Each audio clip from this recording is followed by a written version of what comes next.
भनेपछि छोरी माग्न आउनु भएको, बिहा गर्न उमेर कति भयो? त्यस्तै काटकुट पारेर 45 जति राखौँ न हजुर।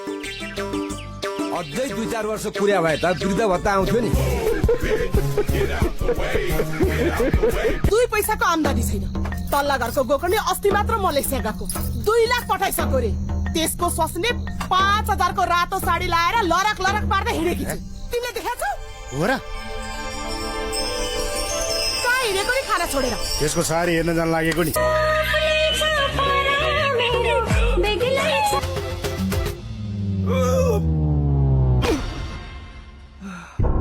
बाजे छाता लिन आएको रे।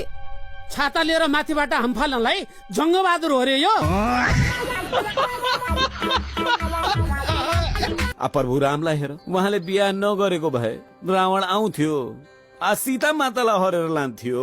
खै बाबा, रावण पनि किताबमा मात्रै आउँदो रहेछ। यसो हाम्रो घरतिर पनि आएको भए हुन्थ्यो नि हो।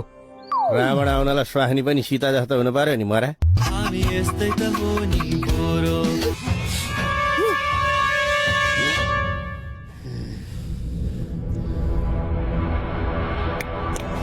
ओइ रेवणको नातिनी हात झार। ताईले हिटलरको नाउँ त सुनेको छ नि है? मैले सुनेको हिटलरको स्वास्नीले पनि तँलाई जस्तै गरी कुट्थे।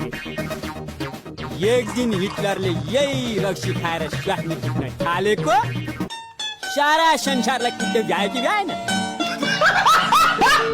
ओइ भाउजूले एउटा कुरा गरिन् भने तैँले 2टा कुरा गर। कतिवटा कुरा? 2टा कुरा। ओए ओए यो तिमीले के गरे यस्तो बाजे? मेरो नाति नातिना हुँदैमा तिम्रो के बिग्रिन्छ है बाजे? थपबाट हानेर नाति नातिना जन्मिन्छ र। आफ्नो भएको स्वास्नी पनि लखेट्यो यार। त्यसको नियतमै खोट छ। अहिले त फोन पनि उठाउँदैन साला। सालेलाई इङ्ग्लिसमा गाली गर्न मन लाग्छ। इङ्ग्लिस आउँदैन र मात्रै हो। एउटा डिक्सनरी किनेर बाटङटङ दिने हो कि क्या हो? अरे हो भाइहरू, आज दिउँसै जुगाको औषधि हो र राति मात्र खानलाई? टेन्सन दिउँसै भइरहेछ त यहाँ कसले रात परे बसिरहन्छ? आजसम्म मैले कसैको नामको पछाडि जी लाएर बोलाउने गरे होइन।